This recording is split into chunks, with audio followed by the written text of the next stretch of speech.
Spectre Studios. Play with the spirit of the game. Come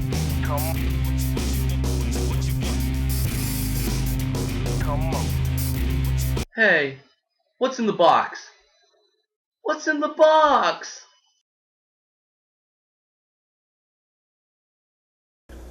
Hey everybody, Benito here for another Star Wars X-Wing unboxing.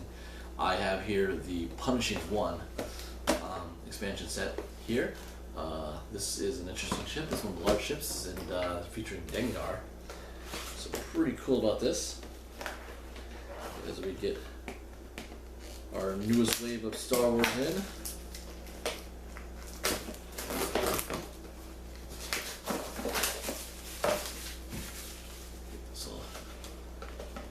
In here.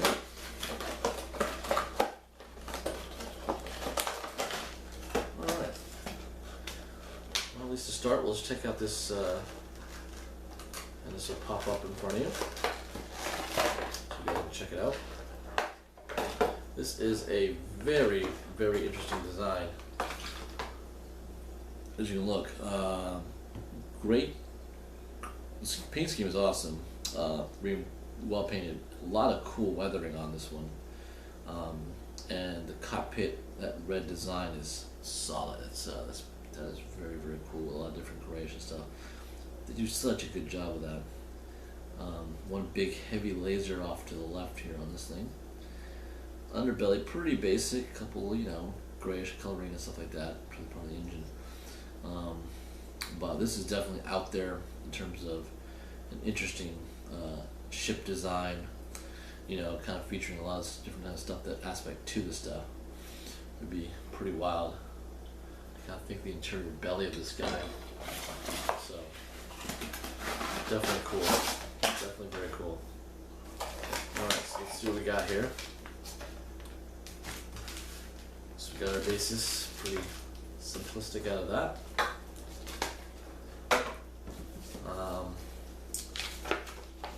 Alright, so we got a rule set. We usually come with all the large ships.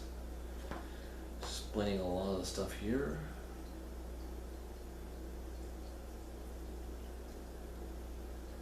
We got a new one, turret primary weapon. Each ship in this pack uses a turret as its primary weapon. I think that's pretty similar.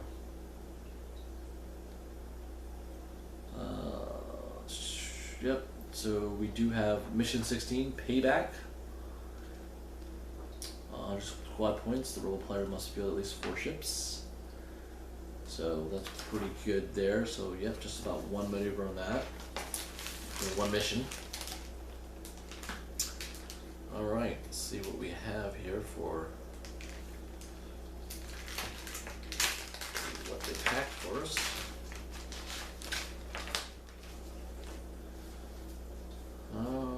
So pretty simple. Couple large bases here. About 5 shields, 6 shields. Got some interesting hyperspace stuff here. And there's a silhouette of Dengar's thing here. I don't know if that's kind of new with some stuff going on here. Lots of extra stress and stuff.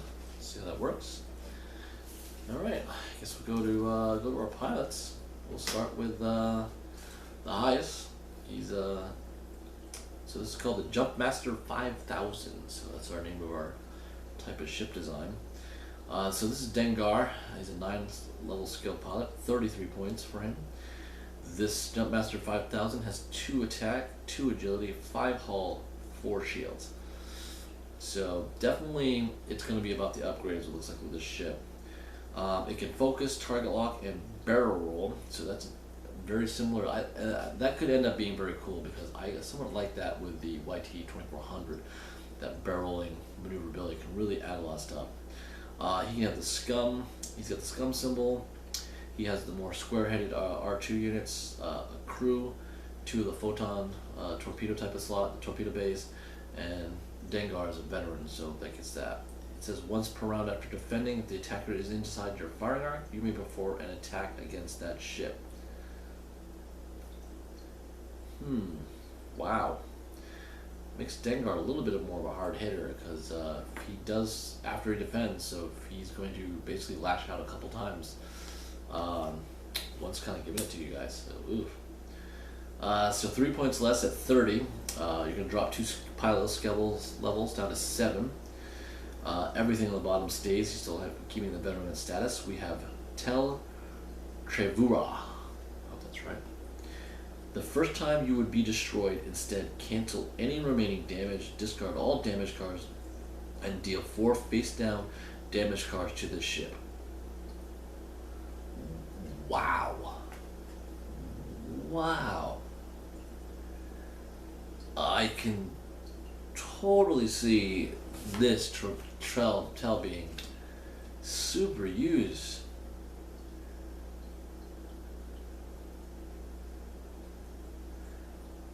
Wow, because if you get down to like, let's just say you got 5 hull and 4 shields, so the shields are gone.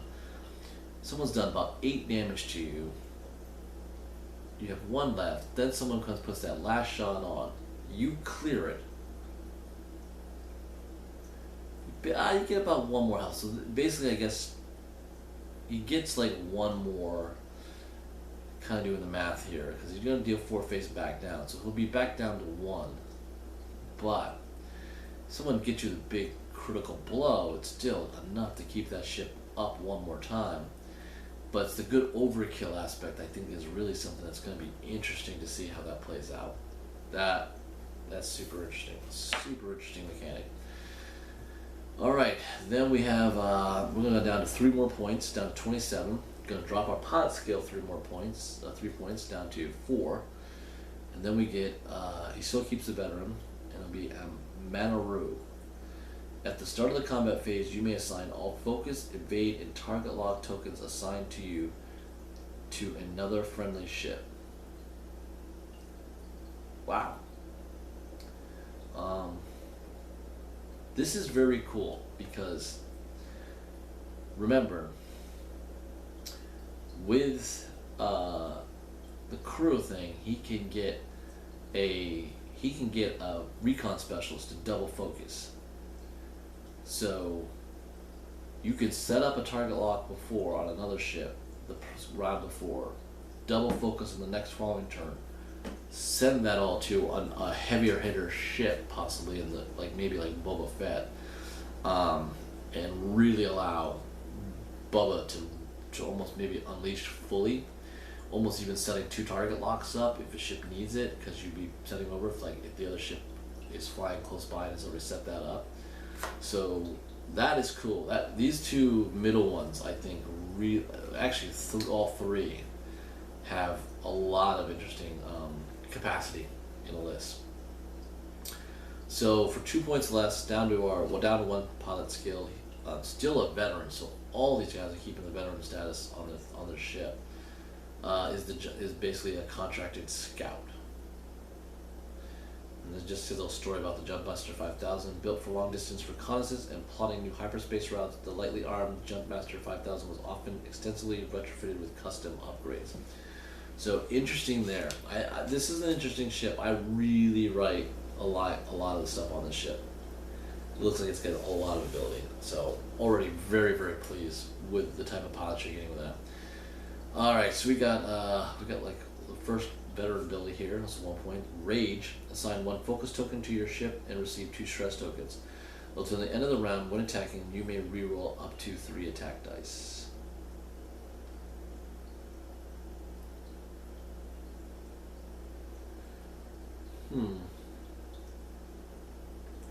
This is an interesting way to go. Like a lot of people like focus over target lock.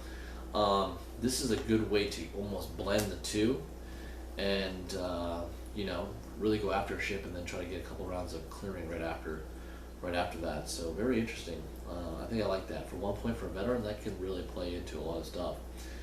We got Atina Mindlink. It's scum only.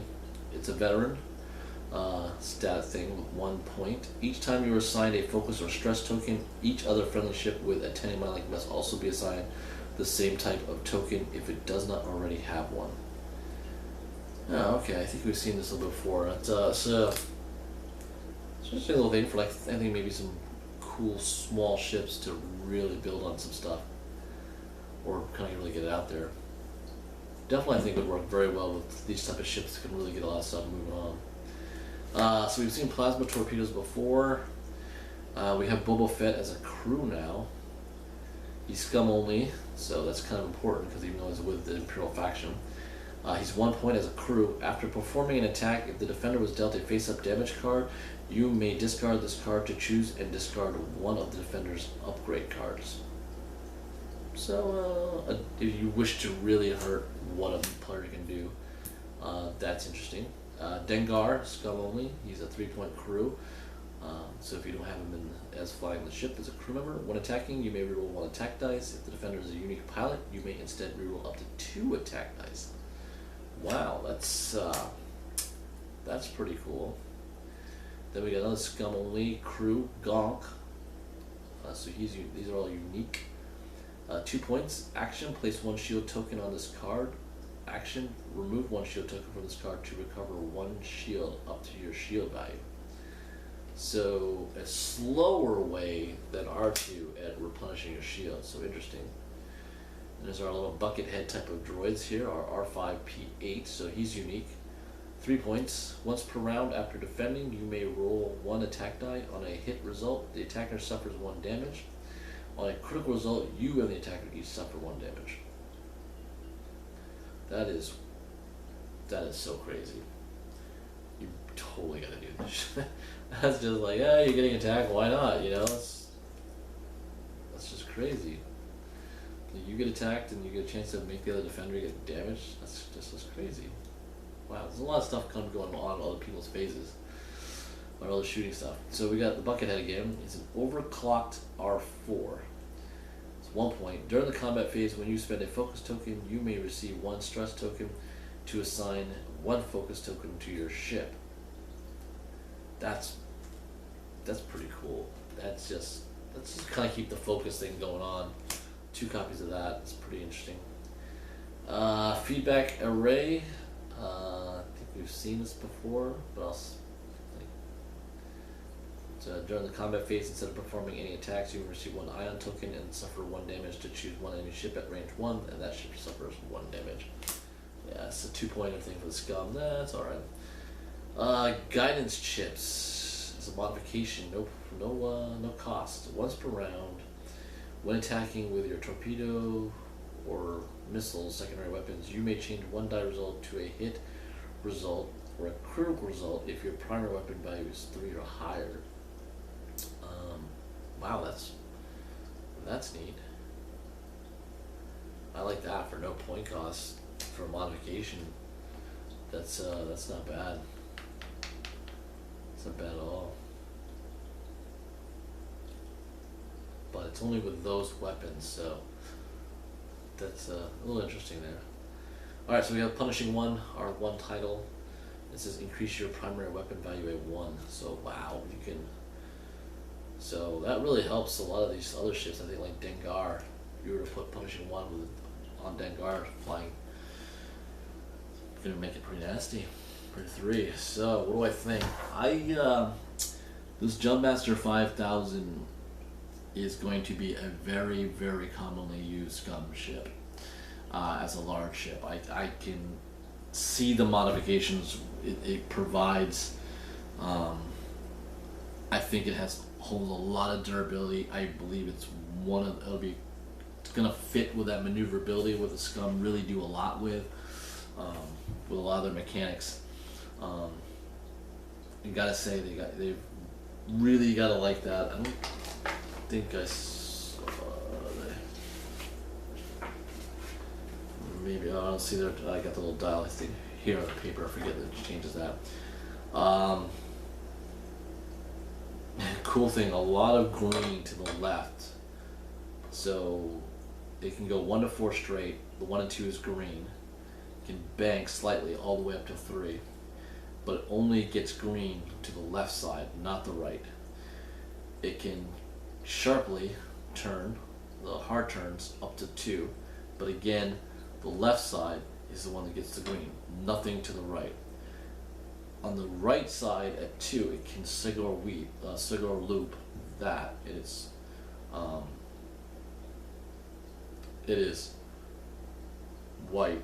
Well, I think that's the left side part. If it does it on the right side, it will stress, and it can only get a K at 4. So one of the bigger ships that can K2.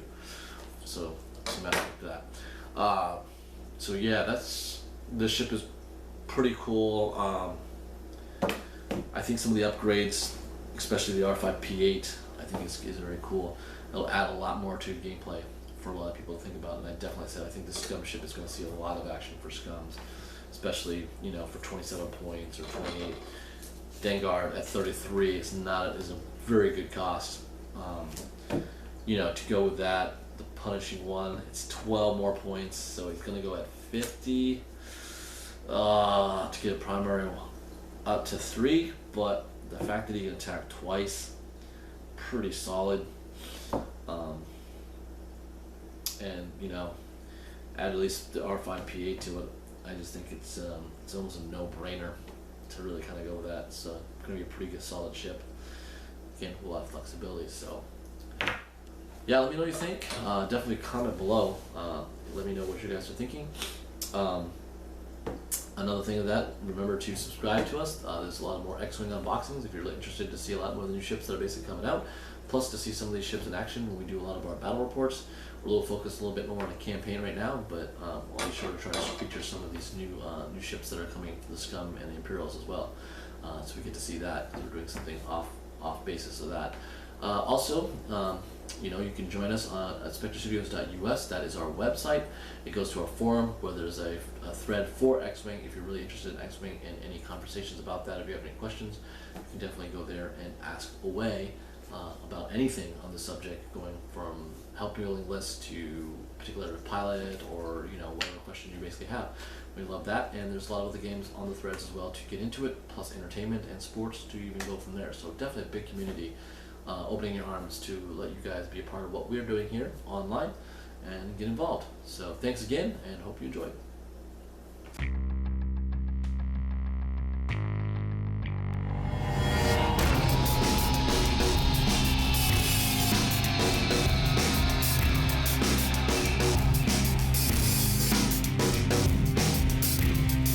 Spectre Studios.